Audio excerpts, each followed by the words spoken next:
কোথায় কখন কাউকে আনন্দ দেয়া গেছে কিনা, শান্তিতে রাখা গেছে কিনা। ক্ষোভ নেই, দুঃখ নেই, অশ্রদ্ধা নেই, যা পূরণ হয়নি তার জন্যে রিগ্রেট নেই। এর থেকে ভালো সময় আর কি হতে পারে? এর থেকে ভালো মন আর কি হতে পারে? নাই বা হলো অনেক কিছু, মন তো আছে, হবে। এর একটা আনন্দ আছে, এর একটা মজা আছে, সেই মজাটা কি শেয়ার করা গেছে?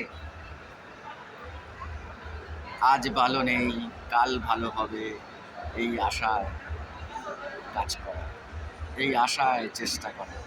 Thank you.